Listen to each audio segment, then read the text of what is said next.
Praise the Lord. Praise the Lord. Hallelujah. আমাৰ আত্মিক জীৱন আমি যি ধৰণৰ কটাব লাগে আমি আমাৰ আত্মিক জীৱন তেনেদৰে কটাব পাৰোঁনে?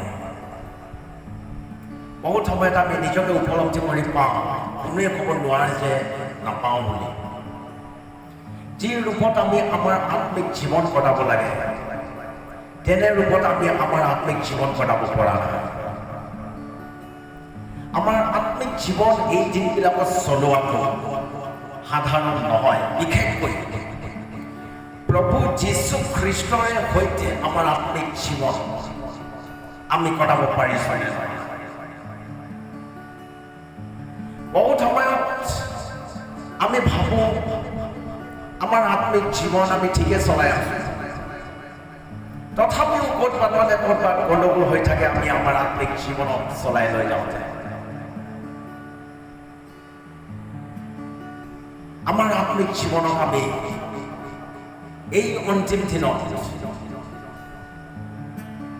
ভালকৈ চলাই লৈ যোৱাটোৱে আমাৰ প্ৰধান লক্ষ্য হ'ব লাগে। আমাৰ কাম আছে, আমাৰ কথা বতৰা বহুত আছে, কিন্তু আমাৰ আত্মিক জীৱন কেনেদৰে আছে? বাইবেলৰ বাক্য মতে মোৰ আত্মিক জীৱনক মই চলাব পাৰিছোঁনে? বহুতেই চিন্তা কৰে আমি মানুহ, আমাৰ ভুল হ'বই, আমি মানুহ, আমাৰ পাপ হ'বই, ধাৰ্মিকনো কোন? আপোনাৰ যদি এই চিন্তা আহিছে তেতিয়া আপুনি ক'ৰবাত নহ'লে ক'ৰবাত পৰি আছে, আপুনি সম্পূৰ্ণৰূপে ওলাই আহিব পৰা নাই। আনে পাৰিছে, আপুনি কিয় নোৱাৰিব? আপুনিও পাৰিব। আনে আত্মিক জীৱন কটাব পাৰিছে, আপুনি কিয় নোৱাৰিব? আপুনিও পাৰিব। একেটাই কাম কৰি লৈ যাম। মই এটি উদাহৰণ আপোনালোকক দিব বিচাৰোঁ। যীশু যেতিয়া মাৰ্থাৰ ঘৰলৈ আহিলে, মাৰ্থা আৰু মৰিয়ম সেই সময়ত কান্দি আছে, কিয়নো লাজাৰ মৰি আজি 4 দিন। মাৰ্থা যীশু মাৰ্থাৰ ঘৰলৈ, মাৰ্থা দৌৰি গৈ যীশুক ক'লে যে হে যীশু, তুমি যদি আমাৰ ইয়াত থকা হ'লে মোৰ ভাই নমৰিলে। ইয়াক আমি যোহন 11:21 আমি পাওঁ। মাৰ্থা এটি প্ৰাৰ্থনা কৰিছে যীশু খ্ৰীষ্টক যে যীশু, তুমি ইয়াত থকা হ'লে মোৰ ভাই কেতিয়াও নমৰিলে। মাৰ্থাই এইষাৰ কথা কওঁতে যীশু খ্ৰীষ্টই ক'লে, জীয়াই থাকোঁতে যিকোনে মোক বিশ্বাস কৰে তেওঁ কেতিয়াও নমৰিব, অৰ্থাৎ অনন্ত কাললৈকে নমৰিব। আৰু যদিও মোক বিশ্বাস কৰি কোনোবাই মৰে, তেওঁ পুনৰাই জীৱ। মাৰ্থাই এতিয়া বিশ্বাস কৰিব পৰা নাই।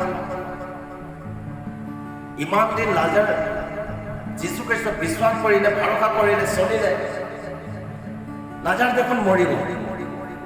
আৰু যীশু খ্ৰীষ্টই কৈছে, যিকোনে মোক জীয়াই থাকোঁতে বিশ্বাস কৰে তেওঁ অনন্ত কাললৈকে কোনোদিনেই নমৰে। সেয়ে মাৰ্থা বিশ্বাস কৰিব পৰা নাই যীশু খ্ৰীষ্টৰ বাক্য। মই কওঁ, কিয় বিশ্বাস কৰিব পৰা নাই? যীশু খ্ৰীষ্টক কোৱা কথা মাৰ্থাই অলপ বেলেগ ফালে লৈ গৈছে। যীশু খ্ৰীষ্টই কৈছে যে তেওঁ মৰিলেও পুনৰাই জীৱ। মাৰ্থাই কৈছে পুনৰুত্থানৰ দিনাখনহে জীৱ, এতিয়ানো ক'ত জীৱ? অনন্ত কাললৈকে জীৱ। এইফালে মাৰ্থা পইণ্টটো উল্টা পুল্টা কৰি লৈ গৈছে যে এতিয়া যিজন আহিব লগা আছে সেইজন তুমিহে, এইজনক মাছিহা বোলাজন তুমিহে। এনেকুৱা কৈ কথাবিলাক ইফালে সিফালে ইফালে সিফালে, কিয়নো যীশুৱে কোৱা কথাবিলাকক মাৰ্থাই বিশ্বাস কৰিব পৰা নাই। ফলত কি হ'ল জানে? মাৰ্থা যীশুৰ একোকেই কথাকে বিশ্বাস কৰিব নোৱাৰিল। মাৰ্থাই গৈ মৰিয়মক ক'লে, মৰিয়ম, যীশু আহিছে। মাৰ্থাই যেতিয়া মৰিয়মক খবৰ দিলে, মৰিয়মে দৌৰি গৈ যীশুৰ চৰণত পৰিল। মাৰ্থাই কোৱা একেষাৰ কথাকেই মৰিয়মো কৈছে। ইয়াত 32 পদ যেতিয়া পঢ়ে, হে যীশু, তুমি ইয়াত থকা হ'লে মোৰ ভাই নমৰিলে। মাৰ্থাই কোৱা কথা যীশুক একো নিচিনা নালাগে। যীশু যিখিনি কথা ক'লে মাৰ্থাই বিশ্বাসো কৰিব নোৱাৰিলে। যেতিয়া মৰিয়মে ক'লে, হে যীশু, তুমি ইয়াত থকা হ'লে মোৰ ভাই নমৰিলে, এই মাৰ্থাই কোৱা একেষাৰেই কথা যীশুৰ গা জিকাৰ খাই উঠে। যীশুৱে ক'ব নোৱাৰিব।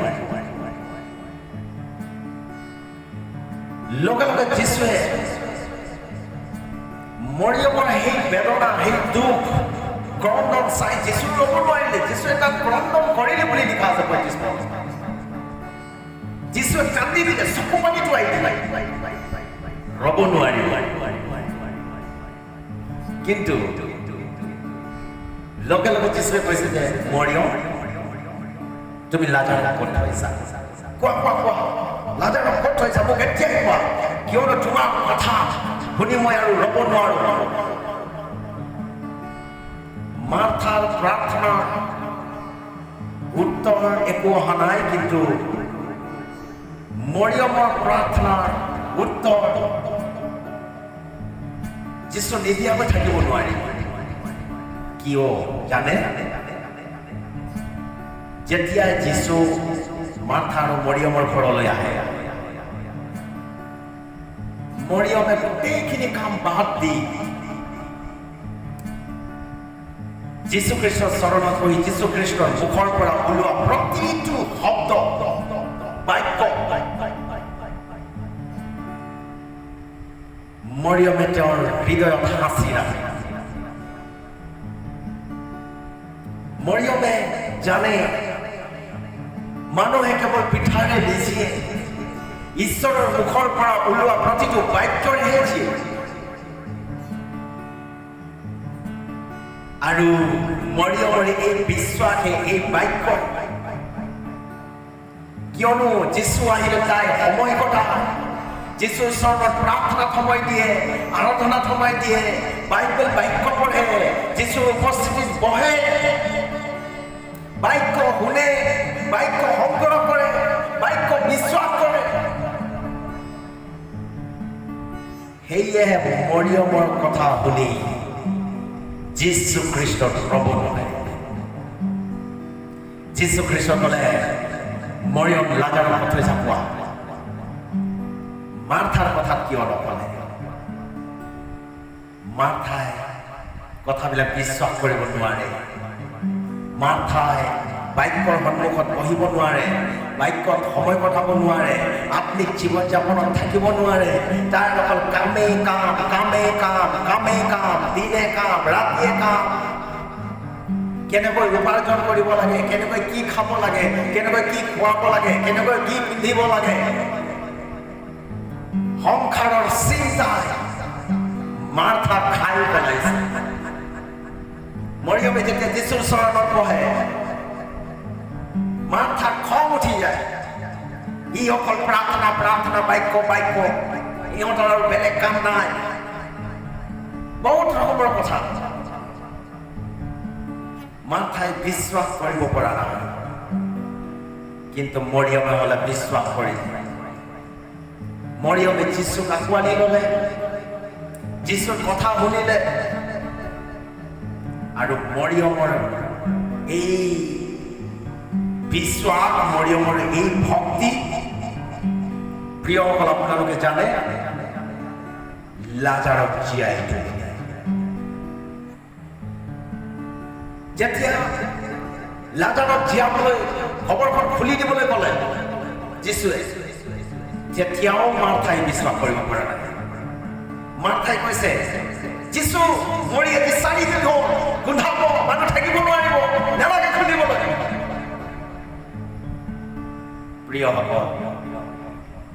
তেতিয়াহে যীশু আচল কথাটো কৈছে, মাৰ্থা, যদি মোক বিশ্বাস কৰা তেতিয়া ঈশ্বৰৰ মহিমা দেখিবলৈ পাবা। Hallelujah, hallelujah. মৰিয়মৰ আনন্দ, মৰিয়মে জানে মোৰ ভিতৰত বাক্য আছে, মই বাক্য শুনো, মোৰ কথা যীশুৱে শুনিব। মোৰ ভাই লাজাৰক প্ৰভু যীশু খ্ৰীষ্ট জীয়াই তুলিব। Praise the lord. প্ৰিয়সকল, যদিহে আমি মাৰ্থাৰ দৰে নহয়, আমি মৰিয়মৰ দৰে যদি আমাৰ জীৱন হয়, আপোনাৰ প্ৰাৰ্থনা শুনা যাব। আজি সব আমি কৰিব পাৰোঁ, ঈশ্বৰৰ উপস্থিতিত আমি সময় দিব নোৱাৰোঁ। প্ৰাৰ্থনা 2-3 মিনিটকৈ 5 মিনিটকৈ যদি অলপ বেছি হৈ যায়, আমি ৰ'ব নোৱাৰোঁ। আৰাধনাত যদি 12টা বাজি পাৰ হৈ যায়, বহুতখিনি কথা বা তেওঁৰ বহুত কাম আছে, জলদি যাব লাগে। প্ৰাৰ্থনা অলপ সময়, প্ৰাৰ্থনা সময় কটাবলৈ মানুহৰ সময় নাই, উপবাস ৰাখিবলৈ মানুহৰ সময় নাই, গীৰ্জা কৰিবলৈ মানুহৰ সময় নাই। কেনেকৈ ঈশ্বৰে আচৰিত কাম কৰিব কওকচোন? ঈশ্বৰে জানো আচৰিত কাম কৰিব? আমাৰ 2 মিনিটতে প্ৰাৰ্থনা শেষ হৈ যাব লাগে, 15 মিনিটতে আমাৰ ঈশ্বৰৰ বাক্য শেষ হৈ যাব লাগে। আৰাধনা বৰ উচ্চ স্বৰেৰে গাই দিলেও কথা শুনিব লাগে। কেনেকৈ ঈশ্বৰে কাম কৰিব? আজি আমাৰ আত্মিক জীৱন কি পৰ্যায়ত আছে? যীশুৱে কৈছে নিৰন্তৰ তোমালোকে প্ৰাৰ্থনা কৰা, পৌলে কৈছে নিৰন্তৰ প্ৰাৰ্থনা কৰা, পবিত্ৰ আত্মাক নুলুবাবা। জানো পবিত্ৰ আত্মা আজি আমাৰ হৃদয়ত আছে? পবিত্ৰ আত্মাৰ জুই জ্বলি আছে? সকলো সময়তে চাব মোবাইলতে ব্যস্ত, গীৰ্জা যাবলৈ সময় নাই, প্ৰাৰ্থনা কৰিবলৈ সময় নাই। যেতিয়াই দেখিব কামেই কাম, কামেই কাম, কামেই কাম। আৰু অলপ দেৰি যদি কোনোবাই ঘৰত প্ৰাৰ্থনাত বহি দিয়ে, তাতো তেওঁলোকে কিবা কিবি ক'বলৈ ধৰিব, ঘৰত আচৰিত কাম হ'ব। আৰু কিবা এটা বেমাৰ হ'লে প্ৰাৰ্থনা কৰি দিব লাগে, ভাল হ'ব। প্ৰিয়সকল, যেতিয়ালৈকে আমি আমাৰ জীৱনটো মৰিয়মৰ দৰে কৰি নেপেলাওঁ, লাজাৰ নিজে অৰ্থাৎ আচৰিত কাম নহয়। লাজাৰ জীৱ লাগে, আমাৰ প্ৰাৰ্থনাৰ যোগেদি আচৰিত কাম হ'ব লাগে। আমি আগবাঢ়িব লাগে, আত্মাৰ দিশত আমি চলিব লাগে। যিখিনি আত্মিক নহয় আমি ত্যাগ দিব লাগে, তেতিয়াহে আমাৰ ঘৰত আচৰিত কাম হ'ব। বহুতে ভাবে আমাৰ প্ৰাৰ্থনাৰ উত্তৰ আমি কিয় নাপাওঁ। পাষ্টৰে আহি প্ৰাৰ্থনা কৰি দিয়ে, বিশ্বাসীবিলাকে আহি প্ৰাৰ্থনা কৰি দিয়ে, আমাক তেওঁ আহি প্ৰাৰ্থনা কৰি দিলে, ডাঙৰ ডাঙৰ প্ৰচাৰকবিলাক আহি প্ৰাৰ্থনা কৰি দিয়ে, আমি মোবাইলত প্ৰাৰ্থনা লওঁ, অনলাইনত প্ৰাৰ্থনা লওঁ, তথাপি কিয় আমাৰ প্ৰাৰ্থনা শুনা নাযাব? যেতিয়ালৈকে আমি মৰিয়মৰ দৰে ঈশ্বৰৰ উপস্থিতিত সময় কটোৱা ব্যক্তি নহওঁ, যেতিয়ালৈকে আমি ঈশ্বৰৰ উপস্থিতিত সময় নহয়। প্ৰিয়সকল, মৰিয়মে ঈশ্বৰৰ উপস্থিতিত সময় কটাইছে, মৰিয়মে যীশুক ভাল পাইছে। সেইকাৰণে যীশুৱে ক'লে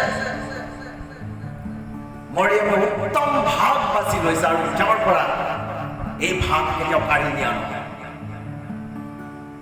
এনেকুৱা এটি উত্তম ভাগত যদি আপুনি থাকে, মই আপোনালোকক কওঁ, আপোনালোকৰ ঘৰত কোনো বেমাৰ আহিবলৈ চান্স নাপাব, আপোনালোকৰ ঘৰত কোনো সমস্যা আহিবলৈ সুবিধা নাপাব, আপোনালোকৰ ঘৰত কোনো প্ৰকাৰৰ হানি হ'বলৈ সুবিধা নাপাব, কিয়নো আপুনি ঈশ্বৰৰ উপস্থিতিত সময় কটায়। আমি আমাৰ আত্মিক জীৱনটি তেনেদৰে এটি জীৱনলৈ আমি ঘূৰাই লৈ আহোঁনে? আমাৰ আত্মিক জীৱনখনক আমি উত্তম ভাগলৈকে আমি লৈ যাওঁনে? কিয়নো আপোনালোকৰ প্ৰাৰ্থনাৰ যোগেদি আচৰিত কামবিলাক হ'বলগীয়া আছে। যীশুৱে আপোনালোকৰ প্ৰাৰ্থনাৰ যোগেদি আচৰিত কাম কৰিব বিচাৰে। আপোনালোকৰ প্ৰাৰ্থনাৰ যোগেদি মহৎ মহৎ কামবিলাক হ'ব লাগে। একেটাই কাৰণত হ'ব, ঈশ্বৰৰ উপস্থিতিত অলপ সময় কটাব। হালেলুয়া। ঈশ্বৰে ভাবে আমাৰ আত্মিক জীৱন ঐশ্বৰিক মানুহৰ দেখুওৱা ধৰ্ম কৰ্ম নহয়। কোনোবাই ক'লেহে মই প্ৰাৰ্থনা কৰিম, ঘৰৰ মানুহে ক'লেহে প্ৰাৰ্থনা কৰিম, নহ'লে মই প্ৰাৰ্থনা নকৰিম। ঘৰৰ মানুহে ক'লেহে মই বাইবেল পঢ়িম, পাষ্টৰে ক'লেহে মই গীৰ্জা যাম, পাষ্টৰে ক'লেহে মই বাইবেল পঢ়িম বা প্ৰাৰ্থনা কৰিম। এনেকুৱা আত্মিক জীৱন নহয়। আত্মিক জীৱন স্বইচ্ছাৰে হ'ব লাগে। কোনোবা ক'লেও কোনোবা নক'লেও আপোনাৰ আত্মিক জীৱন ভাৱে থাকিব লাগে। ধাৰ্মিকতাৰে আত্মিক জীৱন কটাও আমি, পবিত্ৰতাৰে আত্মিক জীৱন কটাও আমি, সত্যৰে আত্মিক জীৱন আমি কটাও। নিশ্চয় আপোনাৰ প্ৰাৰ্থনাৰ উত্তৰ ঈশ্বৰে আপোনাক দিব। এনেকুৱা নহয় যে আমি ঘণ্টা ঘণ্টা ঈশ্বৰৰ স্থিতিতে অকল বহি থাকিব লাগে, নহয়। আমি ঈশ্বৰক দিয়া সময় ঈশ্বৰক দিব লাগে। বাইবেলত কৈছে কৈশৰৰটো কৈশৰ, ঈশ্বৰৰটো ঈশ্বৰ। আমাৰ সময়খিনি অলপ আমি ঈশ্বৰক দিব লাগে। ঈশ্বৰৰ উপস্থিতিত আমি অলপ সময় কটাব লাগে। আমি প্ৰাৰ্থনা কৰোঁ, আমি আৰাধনা কৰোঁ, আমি প্ৰশংসা কৰোঁ, আমি বাইবেল বাক্য পঢ়োঁ। আহক আমাৰ আত্মিক জীৱনটোক আমি অলপ ভাল সলনি কৰোঁ, অলপ আগুৱাই লৈ যাওঁ। শেষলৈকে আমি দৌৰোঁ, আমি ভাগৰি নাযাওঁ, আগবাঢ়োঁ। কাৰণ একেটাই ঈশ্বৰৰ বাক্যত কৈছে কাল সম্পূৰ্ণ হ'ল, স্বৰ্গৰাজ্য উৎসৰ্গ। মন পালটোৱা আৰু শুভবাৰ্তাত বিশ্বাস কৰা। মন পালটোৱা আৰু শুভবাৰ্তাত বিশ্বাস কৰা। আমি মন পালটাই আহক শুভবাৰ্তাত বিশ্বাস কৰি আগুৱাই যাওঁ। কিয়নো কাল সম্পূৰ্ণ, যীশু খ্ৰীষ্টৰ আগমনৰ সময় উচ্চ চাপি আহিলে। যিকোনো মুহূৰ্তত প্ৰভু যীশু খ্ৰীষ্ট স্বৰ্গৰ পৰা নামি আহিলে। আমি তৈয়াৰ হওঁ, আগবাঢ়ি ওলাই যাওঁ। নিশ্চয় আপোনালোকৰ জীৱন বহুত অনুগ্ৰহীত হ'ব। Thank you, may God bless you. অহা দিনবিলাকত আমি পুনৰাই ঈশ্বৰৰ বাক্য শুনিম। God bless you. Thank U.